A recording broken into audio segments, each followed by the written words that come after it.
This is Ganesh. Today I will be explaining you about what are the various components of budget. Budget is a very important concept for all the students of management, finance, economics, and for all the students those are going to appear for the competitive examinations. So when we come to the components of budget, there are two aspects we can see. One is the revenue part, other is the capital part. When we take the receipts, when we take the expenditures, the receipts of the government are classified as revenue receipts and capital receipts. And in the same way, the expenditures of the government are also classified as revenue expenditures and capital expenditures. I have explained in this video in very detail about what are the various components of the government budget. Today I will be explaining you about the components of budget. You can see there are two main components of budget. One is your revenue budget, other is your capital budget.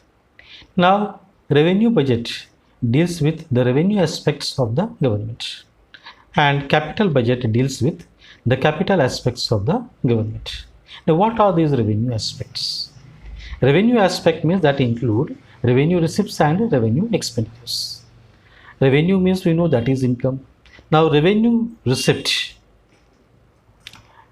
and revenue expenditures means these are the items which come in the normal course of the government, which are used for the normal functioning of the economy. These are not any special expenditures and they are not going to increase any income of the government. So we can say these are the normal receipts and normal expenditures what government is bound to do to maintain the economy. When we come to capital budget, as I told you, that deals with the capital aspect. Capital aspect means here it deals with capital receipts and capital expenditures.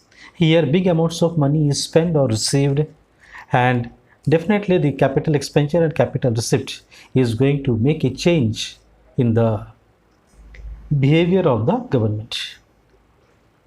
This capital receipts and expenditures does not come in the normal functioning of the economy or normal functioning of the government. These are non-recurring receipts and expenditures, and they are performed with a lot of care and lot of precaution. I will explain you what are revenue receipts. Revenue receipts are those receipts which neither create any liability nor reduce any asset of the government. So here certain things we understand, that these receipts are generally small amounts and they take place regularly in the business in the normal course. So they are not going to create any liability or they are not going to reduce any asset of the government, because big amount is not there. And again, these are the regular and recurring receipts of the government that I already told you. These receipts are received in the normal course of activities, that is in the day-to-day business, every day. There are two sources of revenue receipts. Now, what are the revenue sources of revenue receipt? One is your tax revenue, other is non-tax revenue. Tax revenue means that is the amount of money what is collected by way of taxes. In our country, we have two types of taxes, direct taxes and indirect taxes. And you should know here one thing very well. Taxation is one of the important source of revenue of government. A major part of revenue of the government comes from taxation. The second one is non-tax revenue.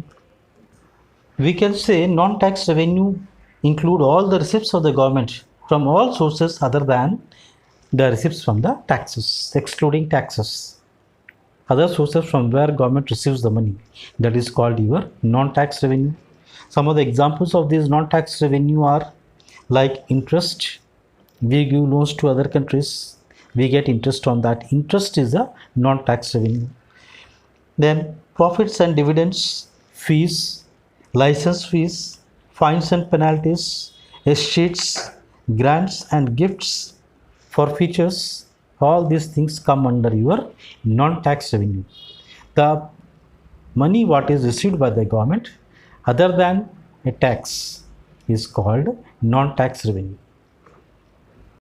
Now let us come to capital receipts. Capital receipts are those receipts which either create a liability or cause a reduction in the assets of the government.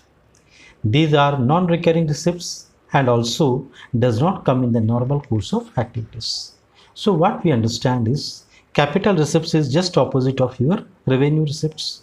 Revenue receipts come in the normal course of activities, whereas your capital receipt does not come in the normal course of activities. And again, here capital receipts either create a liability or cause a reduction in the assets. So how capital receipts create a liability? If suppose the country is borrowing a big amount of money from World Bank, so we have to pay it back to the World Bank because that is a loan what we have taken from the World Bank. So that is creating a liability. Here it is a receipt, you are receiving money, but that is creating a what? Liability. Suppose if government go for disinvestment, some part of the public sector enterprise is sold to the private sector. So government is receiving a big amount of money by way of disinvestment, but that is again what? Reduction in the assets of the government. The assets of the government are reduced. So we can say capital receipts, either they will create a liability or cause the reduction in the assets of the government. Then what are the various sources of this capital receipts? We can say there are three groups are there, three categories are there. One is your borrowings, second one is recovery of loans, third one other receipts like disinvestment. Borrowings, you know, when we are borrowing money from any other country or from World Bank, or a big amount of money is borrowed, then that come under your capital receipt. Recovery of loans, if suppose your country have given loan to some other country and that country is paying back the entire amount to you, then that is called recovery of loan. That will also be a capital receipt. Then disinvestment, that is sale of a part of public sector to the private sector, that is also kind of capital receipt. Now let us come to revenue expenditure. Revenue expenditure is that expenditure which neither create any asset nor causes reduction in any liability of the government. These definitions are very technical and you have to learn this. So here we are talking about revenue expenditure. Revenue expenditure means the expenditure what is done by the government in the normal course, in the normal functioning of the government. This is not any special expenditure. And second thing is what this expenditure is not going to give any income to the government, is not going to raise the income of the government. This is for the normal functioning of the society, of the economy. So here we need to understand that revenue expenditure neither create any asset, because you are not purchasing any asset, you are not purchasing machinery, you are not purchasing any asset by which your asset will be created, nor causes any reduction in the liability. You are not paying any loan, paying back any loan to the World Bank or to some other country by which your liability will be reduced. This is small amount of money what you are spending for the normal functioning of your economy. So this expenditure is called revenue expenditure.